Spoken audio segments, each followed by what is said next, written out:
this video, Adam Chernick from Shop Architects shows us how he used InstaLOD to automate their entire pipeline, going from large BIM datasets with tens of thousands of parts and millions of polygons to a real-time ready scene that runs smoothly on a tablet.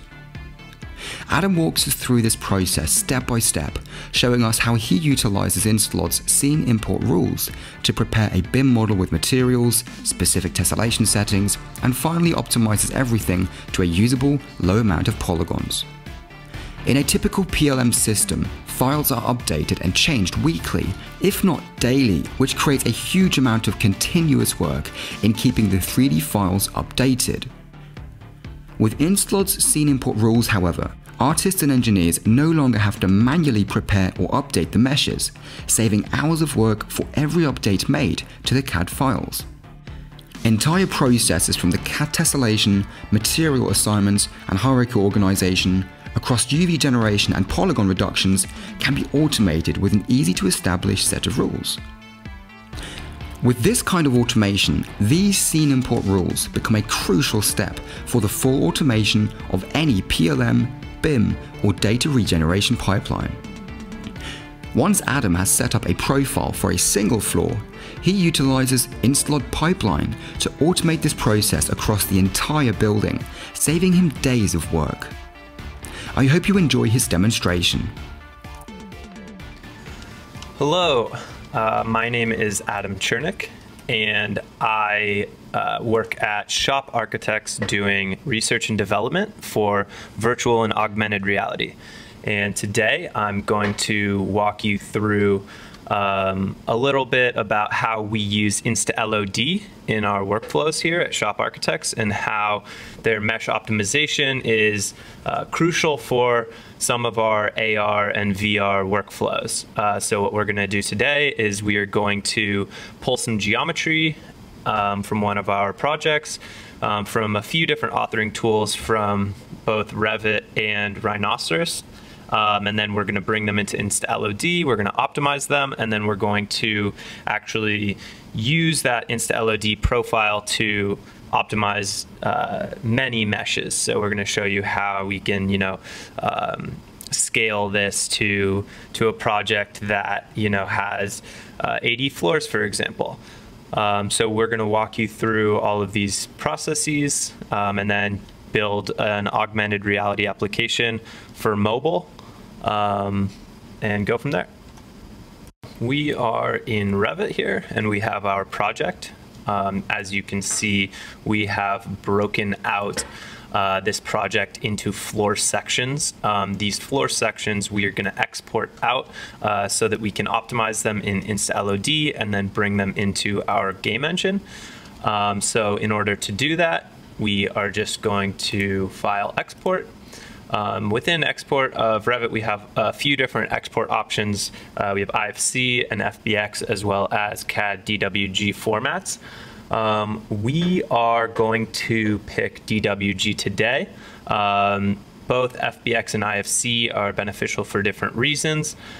Both of them can be used within InstaLOD, but for this specific workflow that I'm describing today, I've found that DWG is going to be our best bet just in terms of retaining hierarchy and naming conventions so that we can automate a lot of these tasks within InstaLOD.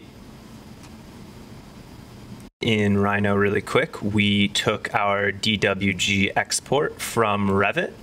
You can see that all of these layers are very nicely broken up, and we are just going to export this to an FBX.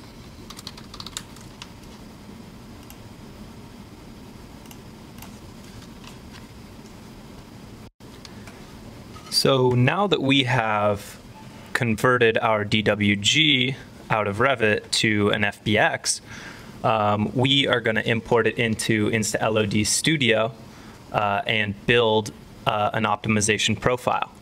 And so I am actually going to open up a recent profile that I have created and walk you through this profile and my reasoning behind what we have built for this specific import. And then after this profile has been created, we can then use it within InstaLOD pipeline to run over multiple models. And then we can get the same result from one profile over many sections of this building. So looking at this model now within InstaLOD Studio XL, we can notice over here in the outliner that our hierarchy is the same as it was within Rhino when we exported the FBX, which is great. A few things to notice is down at the bottom here, we have some cameras that came through with the FBX out of Rhino. And so what we are going to do here is we're going to set up some scene import rules, which is just to say that when we are, the first thing that's going to happen to this model when we import it or when we run this profile on top of a model is it's going to run these scene import rules before it runs these mesh operations. And so the first rule is just going to delete out those cameras.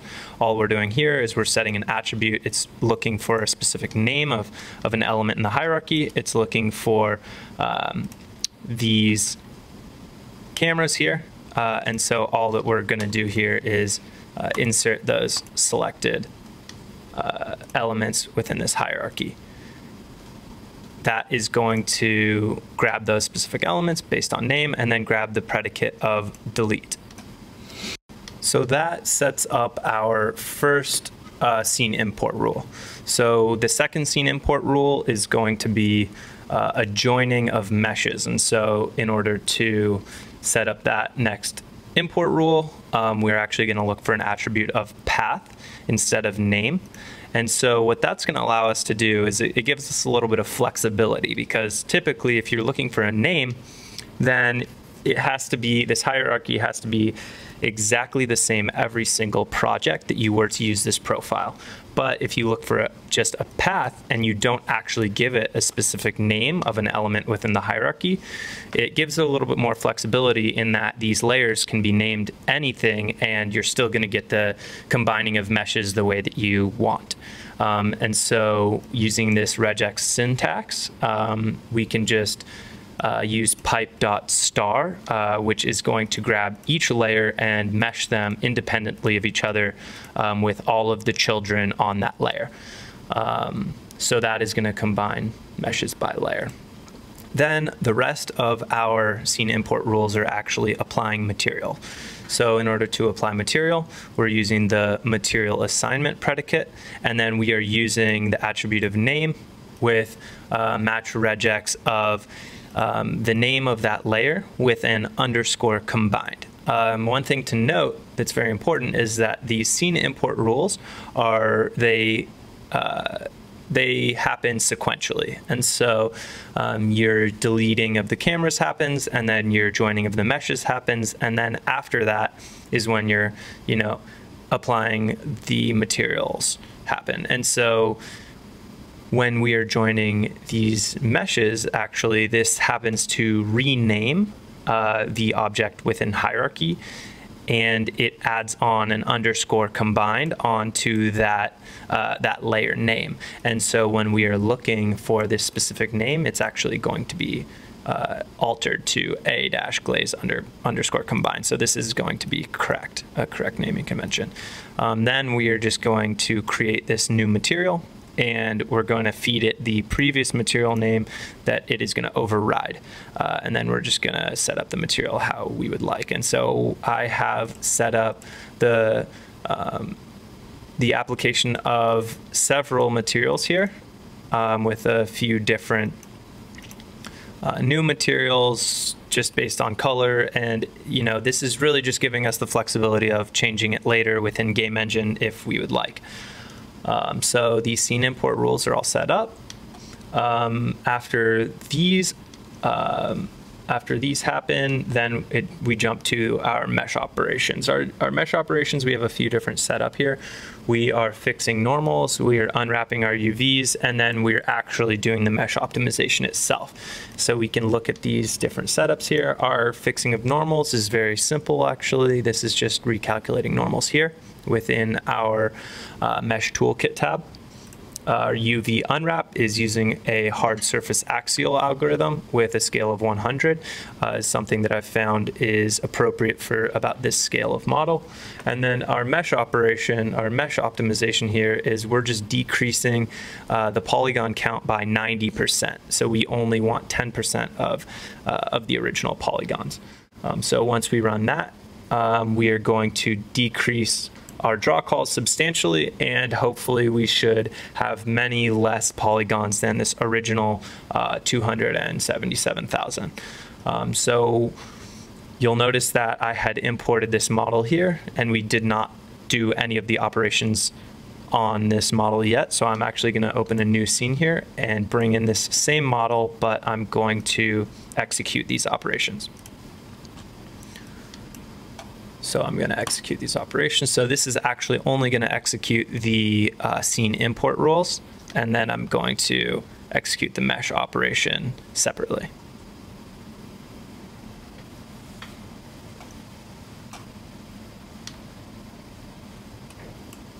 Great, so this import happened. You will notice that within the outliner, within our hierarchy, as I mentioned, all of the objects got renamed with an underscore combined, and you'll notice that the hierarchy changed. So now all of these layers got combined, all the meshes within these layers got combined into a single mesh. You'll notice that our draw calls went from about 1300 down to 22, and our polygons actually went up a little bit. So at this point, it's worth mentioning that inside of InstaLOD's viewport, we have a feature called real-time occlusion culling, which basically hides unseen parts for that specific frame. That is why, in this case, we're actually not getting the full polygonal count displayed on the top left-hand side, which for this entire floor actually contains 1 million polygons. So you'll be able to see that when we do optimize down to 10%, we're going to end up correctly with 100,000 faces. But our mesh optimization has not happened yet. So I'm going to start this mesh optimization. Great, so this mesh optimization just finished, and it decreased the polygon count to 104,000 and 22 draw calls. All of our meshes are combined, and we are ready to export this as an FBX. So what's great is that now that we have this profile set up, save profile, it is just this JSON file that we can now use within InstaLOD pipeline over multiple models at one time. And this all happens in the background without this InstaLOD Studio client running, so this mesh optimization happens much, much faster and scales very nicely. So now that we have this profile set up how we like, we can use it on multiple models at once using InstaLOD pipeline. And so how to do that is we can just go to File, Run Profile in InstaLOD pipeline. And there's a few inputs here. You have to point this path to where you have the InstaLOD pipeline software. So this is actually, this dialog is a completely separate application from InstaLOD Studio XL itself. So then you have to supply it with a batch name, an output path for where you want to find these optimized models, as well as a naming format, and then you need to feed it the models that you would like optimized. And so I'm going to run this right here, and I actually have already ran this, and I have my output files finished, and so I will show you that right now. And here they are. These are our optimized meshes. You can see how small they are, and they are ready to be imported into Unity. So now that we have our sections of this tower optimized into FBXs that can be used within Game Engine, we're actually going to jump back out to Revit, and we're going to grab the entire shell of this tower that we're going to export out of here so that we can optimize within InstaLOD and use within Unity to build our AR app. So I'm going to use the same format that we have previously used, and we're going to export a DWG. Okay, so in this video, we are going to look at the entire tower shell model.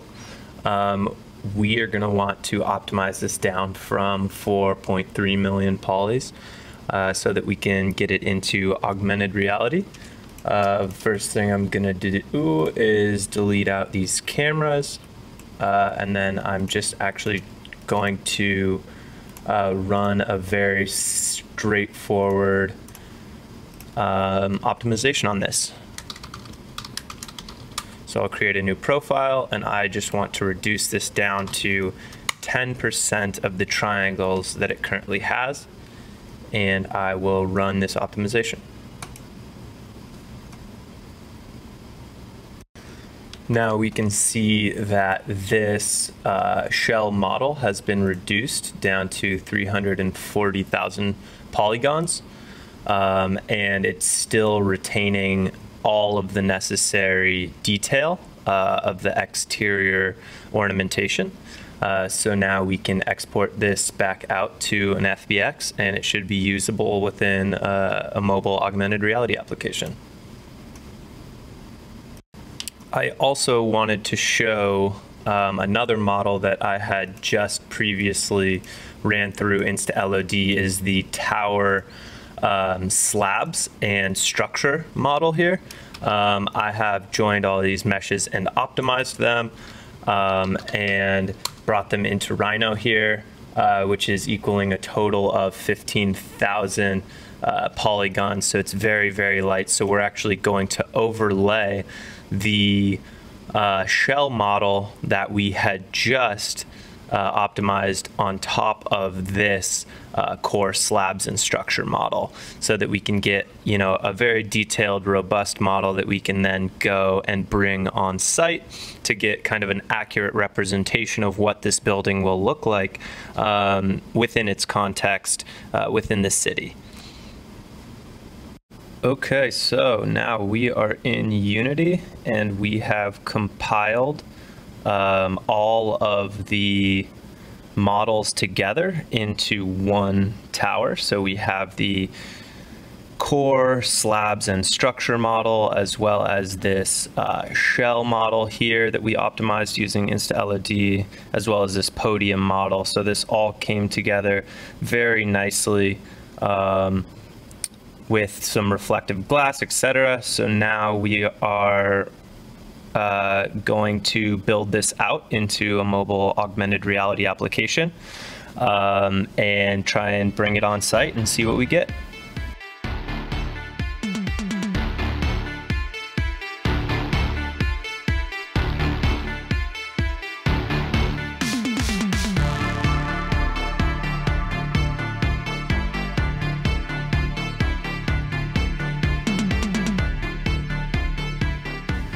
Awesome. So now that we know that our on-site AR tower application is running smoothly, we're going to jump back and start working with these section models. So I just imported these 4 sections of this tower into Unity here. You can see how the same optimization was done on all 4. With using that single profile. So you could see how you could use that same profile on all 80 floors at once and get the same great result. And also what's very valuable is that you know that all of these materials are the same. So if you were to edit one of these materials, it is dynamic over all of these models.